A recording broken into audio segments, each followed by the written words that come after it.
প্রিয় দর্শক, একটা খুশির সংবাদ আপনাদের সাথে শেয়ার না করে পারলাম না। বিষয়টা হইলো, আপনারা জানেন কিছুদিন আগে আমাদেরকে একজনে থ্রেট করেছিল, মানে থ্রেট দিয়েছে যে সে চট কইরা বাংলাদেশে ঢুইকা পড়বে, এরকম সোশ্যাল মিডিয়াতে তারা মানে প্ল্যানিং করে এটা ছড়াই দিছে যাতে আমরা কিছুটা আতঙ্ক হই। বাস্তবেই আমরা অনেকটা ভয় পেয়েছিলাম, সে যদি চট করে বাংলাদেশে ঢুইকেই পড়ে তাহলে কিন্তু আমাদের আবারও সেই আয়নাঘর নিশ্চিত ছিল, আমাদেরকে আয়নাঘরেই যাইতে হইতো। ব্যক্তিগতভাবে ভাই বাস্তবেই অনেকটা ভয় পেয়েছিলাম। তো আল্লাহর কি লীলা খেলা দেখেন, সে কিন্তু আর চট কইরা বাংলাদেশে ঢুকতে পারে নাই, কিন্তু আমাদের বাংলাদেশে আরেকজন কিন্তু চট কইরা ঢুইকা পড়ছে, আমাদের সবার ভালোবাসার মানুষ, আপনারা সবাই জানেন ডক্টর মিজানুর রহমান আজহারি কিন্তু চট কইরা বাংলাদেশে ঢুইকা পড়ছে, যাকে এই ফেসিবাদী সরকার, এই স্বৈরা শাসক হাসিনা যাকে ষড়যন্ত্র কইরা বাংলাদেশ থেকে বিতাড়িত করেছিল, 4টা বছর সে বাংলাদেশে আসতে পারে নাই। এই জালেম স্বৈরাচার সরকারের জুলুমের শিকার হইয়া নিজের জন্মভূমি, নিজের মাতৃভূমিকে ত্যাগ কইরা প্রবাসে সে জীবনযাপন করছে 4টা বছর। এই জালেম সরকারের এরকম ষড়যন্ত্রের শিকার তিনি হয়েছিল। আলহামদুলিল্লাহ, আমাদের সবার ভালোবাসার মানুষ আল্লামা ডক্টর মিজানুর রহমান আজহারি এখন স্বদেশে প্রত্যাবর্তন করেছে, স্বদেশে আসছে, কিন্তু মিস করতেছি ওই লোকটাকে যে চট করে বাংলাদেশে ঢুইকা আমাদেরকে আয়নাঘরে আবারও ঢুকাইবে এরকম একটা প্ল্যানিং করতে চাইছিল, সে ব্যর্থ হয়েছে। এমনকি দেখেন, সে কিন্তু আল্লাহর কি লীলা খেলা, সে এখন যেখানে গিয়ে সে আশ্রয় নিয়েছিল, সেই তার শ্বশুরালয়, তার মুদির কাছে যে আশ্রয় নিয়েছিল, সেখানেও কিন্তু সে থাকতে পারে নাই।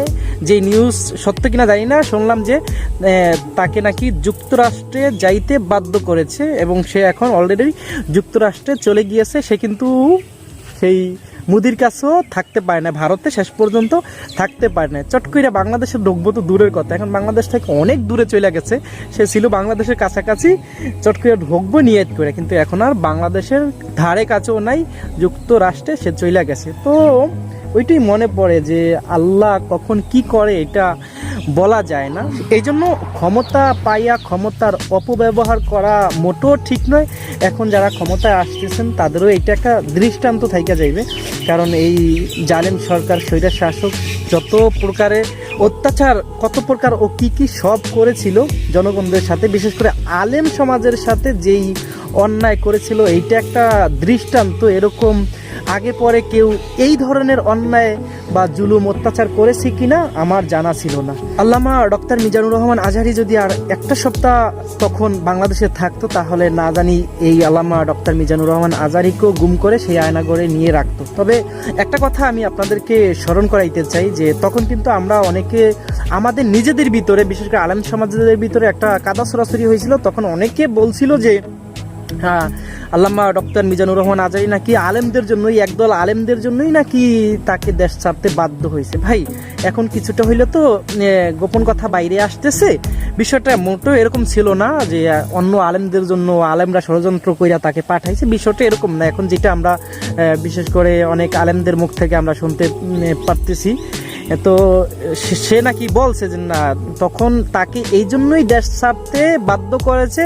তার যেখানেই মাহফিল হইতো, এক একটা মাহফিলে অমুসলিম মুসলমান হয়ে যাইত, এবং বিশেষ করে হিন্দুরা মুসলমান হওয়ার জন্য মুসলমান হওয়ার একটা মানে ঝড় উঠছিল।